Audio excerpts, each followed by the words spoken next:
এই যে জিন আপা, তোরে বলতেছি, তোর সাহস কি করে হলো? সাহস বলবো না, বলবো দুঃসাহস। তোর দুঃসাহস কি করে হলো? তুই বাংলাদেশের নাগরিকদের নিয়ে কথা বলিস, আবার বলিস খাত।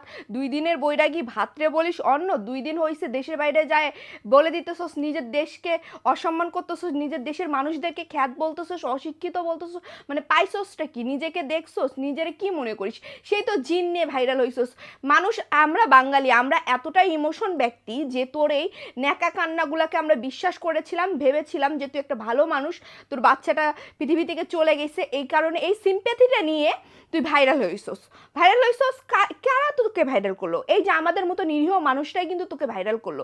তারপরে কি, যে একটু নাম হয়ে গেল সোশ্যাল মিডিয়াতে, একটু ভাইরাল হয়ে গেলে সেই তো বিজনেসটা একদম তোর দাঁড়ায় গেল। তোর বিজনেসের প্রোডাক্টগুলো কে কিনে? এই দেশের নাগরিক কিনে, এদেশের মানুষ কিনে। আর ভুলে যাস না তুইও এই দেশের নাগরিক। আর তুই এই দেশের নাগরিক হয়ে কি করে এই দেশের নাগরিককে অসম্মান করে কথা বলিস?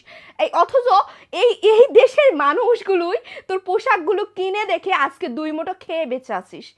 তোর ইনকাম সোর্সটাই হচ্ছে কিন্তু আমাদেরকে নিয়ে, ঠিক আছে?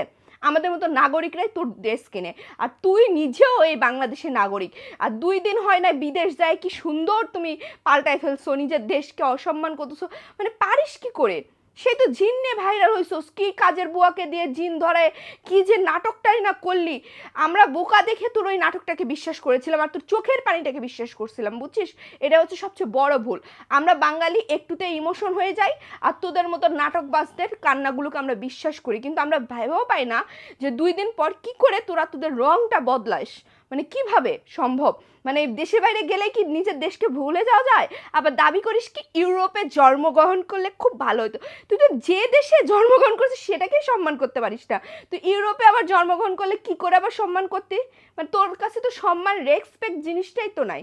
আগে নিজের দেশকে ভালোবাস, নিজের দেশটাকে রেসপেক্ট করতে শিখ। তারপর না তুই দেশের বাইরে যায় মানে শো অফ করবি, বুঝছিস? দেশের বাইরে গেলেই কিন্তু একদম বড় হয়ে যাওয়া যায় না। কার টাকা দিয়ে দেশের বাইরে গেছিস? ঠিক তো ওই ইনকাম সোর্সটা দিয়ে সেখান থেকে আর্নিং করে গেছিস, নাকি অন্য কোনোভাবে আর্নিং করছিস? আই ডোন্ট নো কিভাবে আর্নিং করছিস। তো সব কিছুর শেষেই কিন্তু, এবং সব কিছুর মধ্যেই কিন্তু তোর কিন্তু এই দেশেই, ঠিক আছে? এই দেশের বাহিরে না। তো যে দেশটাকে জন্মগ্রহণ করছিস সে দেশটাকে একটু সম্মান করতে শিখ। তোর এই হাস্যকর কথাগুলো শুনে না মানুষ তোকে মানে কি যে বলতেছে আর কি যে গালি দিতেছে, মানে এগুলো তো আর বলা যাইতেছে না, বুঝছস?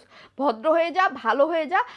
আমি কিছু বলবো না তোর ড্রেস আপ নিয়ে, তোর এসব নিয়ে কিছু বলবো না। তুই বাঙালিদের ড্রেস আপ নিয়ে খারাপ কথা বলছিস, তুই বাঙালিকে বলছিস যে ড্রেসের সাথে কোন মেকআপ যায় সেটা জানে না। নিজে খুব জানতা না, খুব জানতা। তো তোর পার্সোনালিটি তোর কাছে রাখ। আমি কারো পার্সোনাল ড্রেস টেস এগুলো নিয়ে কখনোই কিছু বলি না, আর বলতেও যাবো না। এটা যার যার রুচির ব্যাপার, যার যার নিজস্ব ব্যাপার। কিন্তু এখানে তুই পুরো দেশের সবাইকে বলছিস, এটা তোর ঠিক হয় নাই। সো এখনো সুযোগ আছে, এখনো সময় আছে। তোর লাইভে এসেই হোক আর ভিডিওতেই হোক, তোকে সবার কাছে ক্ষমা চাওয়া উচিত। এটা তোর একদম প্রাপ্ত। একদম ক্ষমা চাবি সবার কাছে, তবেই আমরা সবাই তোকে ক্ষমা করে দেবো। আদারওয়াইজ সবার কাছে রিকোয়েস্ট থাকবে, ওর একটা প্রোডাক্টও কেউ কিনবেন না, ওর কোনো ড্রেস কোনো প্রোডাক্ট কেউ কিনবেন না। কারণ যে ব্যক্তি আমাদেরকে অসম্মান করতে পারে, আমাদের দেশটাকে অসম্মান করতে পারে, দেশের নাগরিককে অসম্মান করতে পারে, আমাদের মতো ব্যক্তি কখনোই তার কোনো প্রোডাক্ট আমরা কিনবো না। সবাই বয়কট করবেন।